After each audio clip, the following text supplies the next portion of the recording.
हम कोഴിकोड प्रस्तुत करते हैं 10वीं कक्षा का तीसरा पाठ यात्रा वृत्त रैन बसेरे में।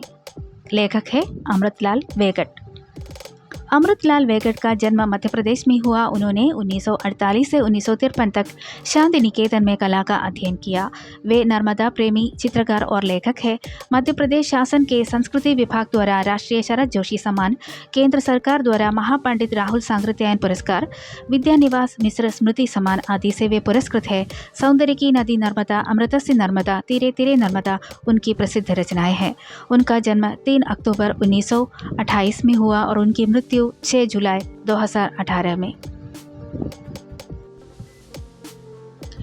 रात को थोड़ी देर के लिए मैं बाहर निकल आया और आकाश तले बैठ गया। तारे ऐसे लग रहे थे मानो किसी ने आकाश में सफेद तिल बिखेर दिए हों। चांद नहीं था, इसलिए तारे खुलकर सामने आ गए थे। सूरज चलता है अकेला, तारे चलते हैं जमात में।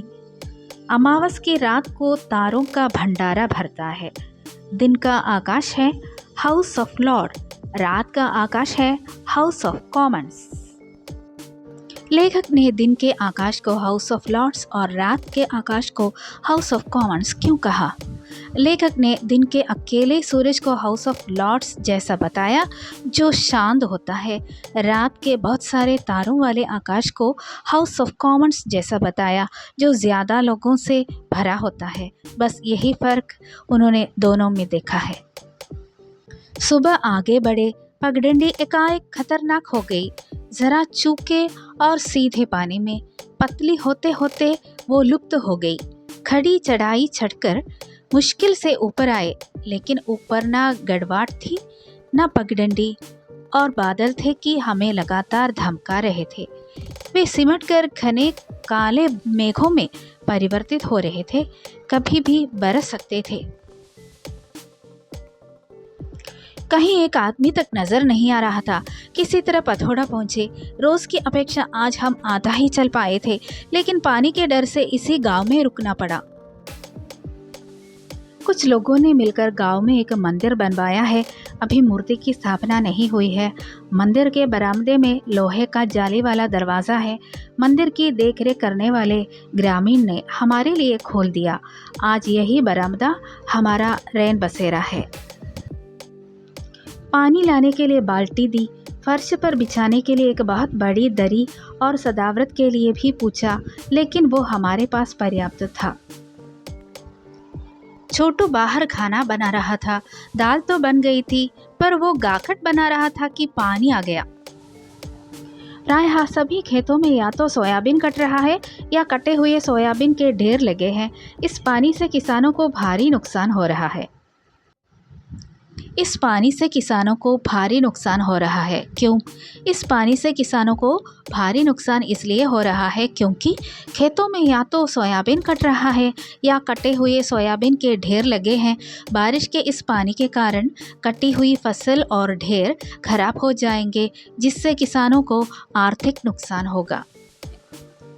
किसी तरह छोटू ने गाकट बना लिया। खाना खाकर थोड़ा आराम करके जब सोने लगे, तब तक पानी बंद हो चुका था। बाहर बिजली का बल्ब जल रहा था। रात को जब मैं उठा तो मेरे पैरों के पास की खाली दरी पर एक आदमी गुडी मुडी पड़ा था। उसने कुछ भी ओढ़ा नहीं था। लेटे लेटे बड़बड़ा रहा था, मानो कहानी सुना रहा हो। फिर एकाएक जोरों से हंसने लगा। बीच बीच में रामायण की चौपाई बोलता। शायद पागल था। मैं चुपचाप लेटा रहा। थोड़ी देर बाद वो उठकर बाहर चला गया, लेकिन जल्दी ही वापस आया। दरवाजे पर खड़ा होकर गुर्राया, कौन हो तुम लोग? यहाँ कैसे घुस आए हो? निरीह से दिखने वाले इस आदमी ने एकाएक विकराल रूप धारण कर लिया। अब वो बेहद गुस्से में था। हमने कोई जवाब नहीं दिया। वो जोर से चीखा। हम लोग उठ बैठे।